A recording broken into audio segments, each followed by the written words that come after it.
Jakarta Selatan dan di tingkat daerah. Bersama kita ada Ustadz Yadi Dr. Nasir DKS, Ketua DMI kita, dan seluruh para ulama-ulama kita, para habib kita. Mohon maaf tidak disebutkan satu-satu, tapi pastilah tidak akan mengurangi ta'zim dari kami kepada para kiai, para ulama, para habib, tokoh-tokoh kita semuanya, para aktivis masjid yang telah memakmurkan masjid kita semuanya di Jakarta Selatan. Sahabat kita dari UIN, Ustaz Sahrul Halim, dan kawan-kawan kami dari Kementerian Agama sudah yang hadir. Kegiatan ini memang adalah kolaborasi kerjasama antara Kementerian Agama dengan Komisi 8 DPR RI dengan UIN, dan sekarang dengan Dewan Masjid Indonesia. Ada juga dengan pesantren, ada juga dengan pesantren, pernah juga dengan Darul Rahman, pernah juga dengan Darul Najah, pernah juga dengan perguruan tinggi Islam, ya, pernah juga dengan komunitas Rodatul Atfal, IGRA, dan seterusnya. Jadi ini memang program yang diharapkan akan terus menghadirkan komunikasi yang tidak terputus antara umat dengan para wakil rakyatnya, dengan Kementerian Agama, berbagai keagamaan, dan pemerintah, supaya bila ada beragam hal yang perlu kita dialogkan, perlu juga disampaikan, akan bisa kita lakukan. Karena pada hakikatnya memang kita di... Assalamualaikum warahmatullahi wabarakatuh. Jamaah yang kami hormati dan kami muliakan,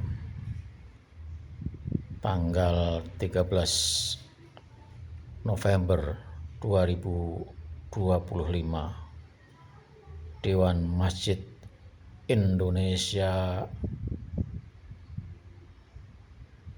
Kota Administrasi Jakarta Selatan mengadakan sebuah kegiatan dengan tema penguatan fungsi masjid di era kekinian.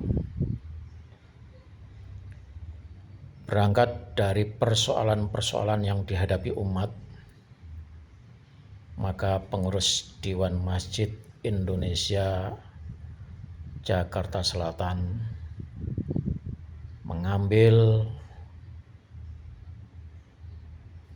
sikap untuk ikut meningkatkan kualitas masjid, meningkatkan pelayanan masjid terhadap umat.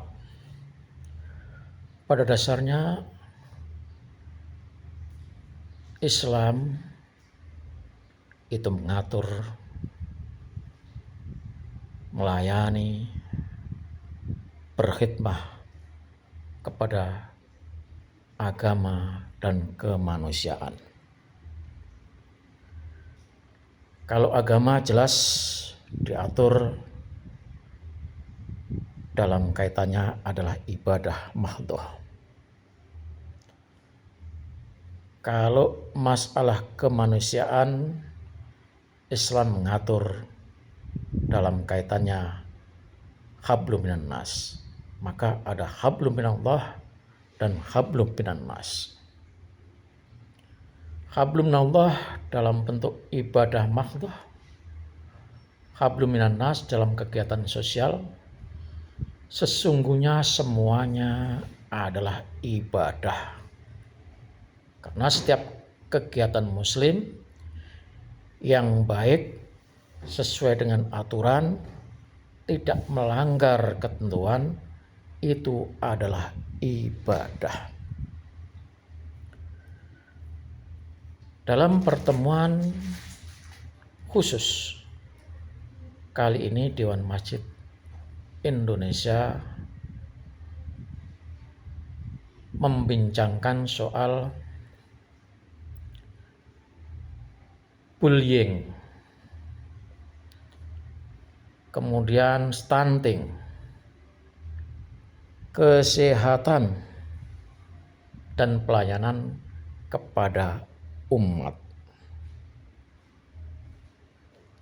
Karena itu, dengan adanya pertemuan ini, di mana dihadiri oleh anggota Dewan Masjid dan pengurus-pengurus masjid, kiranya pengurus masjid bisa mengambil peran bagaimana membangun umat. Dalam hal ini kaitannya khususnya adalah soal kemanusiaan.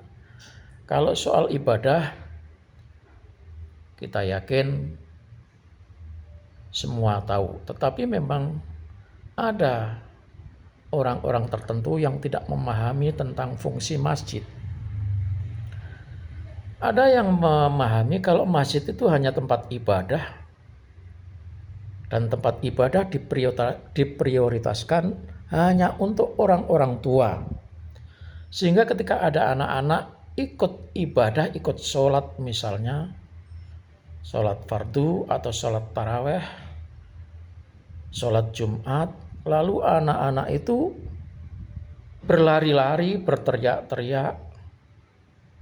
Dan ini orang-orang tua yang tidak memahami fungsi masjid protes kepada pengurus masjid, meminta agar anak-anak tersebut disingkirkan, kalau perlu dikeluarkan dari masjid.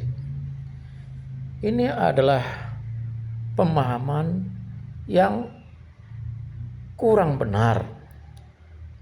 Karena memang harus kita sadari bahwa belajarnya anak itu melalui bermain-main. Maka biarkan anak-anak itu ikut datang ke masjid waktu sholat berjamaah. Sekali-sekali ikut takbir, habis takbir lari. Nah, itu memang dunianya anak-anak. Cuma masalahnya kita yang tidak memahami itu sehingga kita merasa terganggu oleh anak-anak. Nah, kalau itu diteruskan, maka kapan anak itu jadi cinta kepada masjid? Kalau sudah datang ke masjid diusir, maka anak itu nanti akan takut masuk ke masjid karena dianggap masjid hanya tempatnya orang tua saja. Itu dalam soal ibadah. Kemudian dalam soal-soal lain, orang beranggapan kalau sedekah itu harus dikaitkan dengan soal sholat,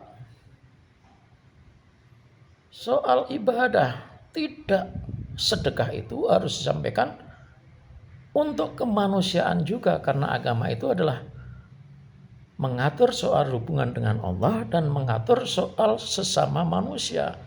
Sesama Allah bentuk utamanya adalah sholat, sesama manusia bentuknya adalah pemberian sedekah atau infak.